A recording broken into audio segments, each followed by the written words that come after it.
On this channel, we take a look at some of the craziest automobiles from around the globe. From custom concepts to backyard built monsters, we cover it all.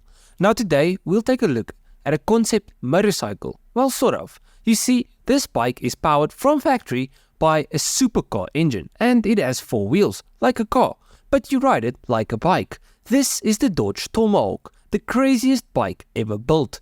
Now 2 decades have passed since its debut, yet the Tomahawk's awe-inspiring legacy continues to captivate automotive enthusiasts worldwide. Born from the audacious dreams of Chrysler Corporation's visionary designers, this extraordinary creation redefined what a concept vehicle could be. The chronicles of the Dodge Tomahawk's inception unfurls against the backdrop of Chrysler Corporation's storied history of producing eye-catching concept vehicles, from the revolutionary Thunderbolt of the 1940s to the innovative Plymouth Belmont of 1954 and the daring Dodge Intrepid of 1989. Chrysler consistently pushed the boundaries of design and technology. However, it was in the early 2000s that an insane idea started to stir around, an idea that would culminate in the birth of the iconic Tomahawk. The genesis of the Tomahawk finds its roots in a casual conversation between 2 Chrysler employees, Bob Schroeder, a motorcycle enthusiast, and Dave Case, an amateur drag racer. The essence of their discourse revolved around the ultimate enthusiast's vehicle. A whimsical idea took shape, suggesting a fusion of a Boss horse-style motorcycle and a mighty Viper V10 engine. This audacious proposition caught the attention of the Senior Vice President of Design, Trevor Creed, who, despite initial laughter at the notion, was intrigued. Bob and Dave, undeterred by the initial skepticism, refined their proposal and presented it to the higher echelons within Chrysler. Their tenacity bore fruit as Freeman Thomas, VP of Advanced Design, recognized the potential and greenlit the project. Thus began a journey that would culminate in the creation of an unparalleled masterpiece, the Dodge Tomahawk. Now, the Dodge Tomahawk emerged as an embodiment of radical innovation, featuring 4 wheels, an independent suspension system, and a heart borrowed from a mighty Viper, a mammoth 8.3-litre ZB1 V10 engine. Now, to do this wasn't easy, and the endeavor required the expertise of designer Mark Walters and the fabrication prowess of Kurt Bennett's RM Motorsports. The result was an astonishing creation with a custom-built aluminium alloy frame and patented independent suspension system. Inspired by sci-fi aesthetics, the Tomahawk sported 2 wheels in the front and rear, akin to the vehicles in the Tron movie. Now, this insane motorcycle could actually be ridden like a more normal motorcycle, as you could actually lean on it. But if I'm honest, this thing doesn't look like it's very agile or fun to ride.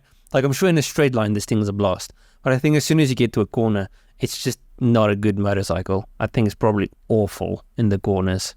Anyways, the 8.3-litre V10 engine was meticulously modified, boasting a dry sump lubrication system, novel radiators, and a 911 Porsche cooling fan.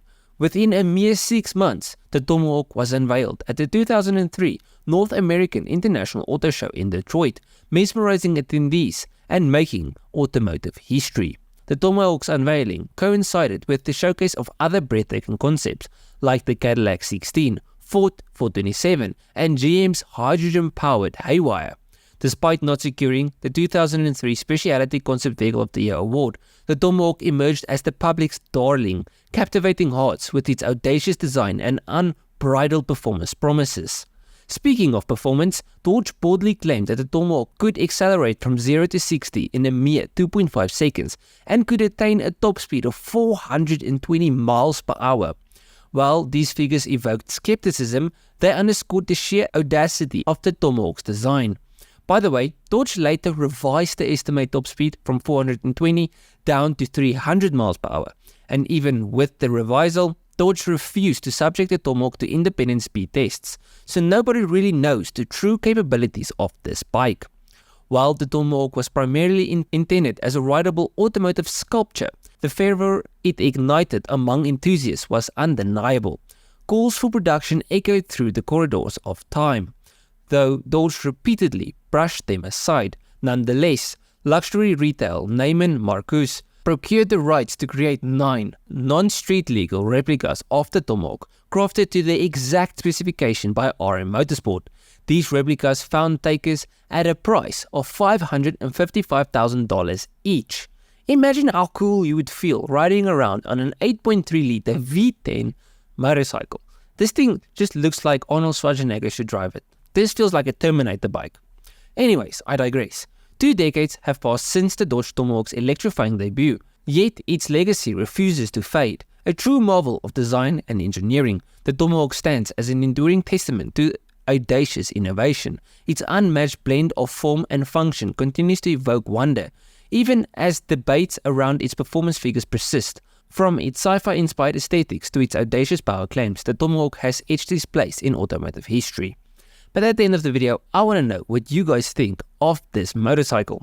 I personally think it is really cool, and I am sure it's really fast. I don't know about the 300 miles an hour top speed thing, because the wind, you would not stay on that bike at that speed. That's number 1. Number 2, I don't think this thing rides very well. If you've ever ridden a bike, the more wider motorcycle is, the less it's fun to go in the corners. This thing looks like it will just not be a nice bike to ride in the corners. It looks heavy, it looks unagile. It just doesn't look like a fun thing to ride. It looks cool, but I don't think it's a very nice riding experience. But that's me. Let me know down below what you guys think. If you guys enjoyed this video, please leave a like and subscribe to the channel. And if you did like it, you must like most of my other stuff.